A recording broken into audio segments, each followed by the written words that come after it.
Hello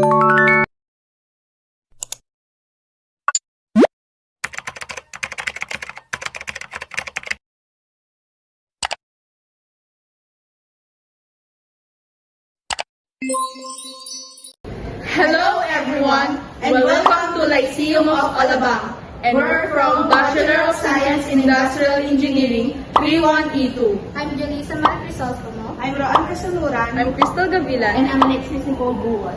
In this video, we're going to talk about Something that we use every day. Staircases and the potential dangers they can pose if we're not careful. one area that often is overlooked in terms of safety is the staircase. It might seem simple, but trip, slip, and falls on stairs are some of the most common accidents in school. As a member of this community, whether you're a student, teacher, or staff members, it is our shared responsibility to make sure our campus is a safe place for everyone. The purpose of this video is to help you recognize the hazards that can occur on staircases, and more importantly, how to prevent accidents from happening. We'll go over key safety tips, simple precautions, and how we can all work together to keep the safety of our stairs every single day. At the end of this video, we'll have a better understanding of what are the common risks and what can we do to avoid them so that we can keep the Lyceum of Alabang a safe and secure environment. Let's get started.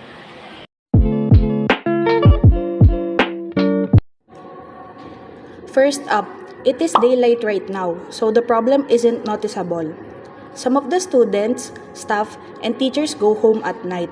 And as you can see, the light here are too small and don't provide enough coverage, making it hard to properly in certain areas of the staircase. Lack of lighting is another common issue. If stairs aren't equipped with proper lighting, it becomes difficult to see where you're stepping, greatly increasing in the risk of falls. It's important to ensure that all staircases have sufficient lighting installed. If any bulbs are missing, make sure they are replaced promptly. Motion sensor lights can be a great solution for staircases that are used less frequently, ensuring safety whenever they're in use.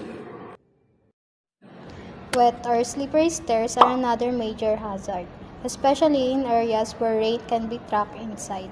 If the stairs are wet, it's important to clean them up immediately. However, a common issue is the lack of proper signage. Without a caution wet floor sign, people may not be aware of the hazard, increasing the risk of slips and falls.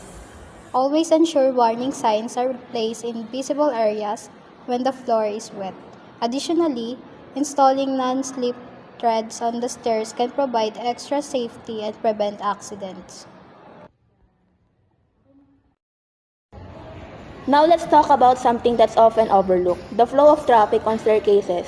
When people are going up and down the same staircase without a clear system, it can lead to confusion, crowding, and even collisions. To avoid this, staircases should have two distinct lanes, one for going up and one for going down. This simple separation helps prevent counterflow and reduces the risk of people crashing into each other. Mark the lanes clearly, either with signage or colored tape, so everyone knows which side to use. In some cases, the markings may already be there, but they can become worn out over time.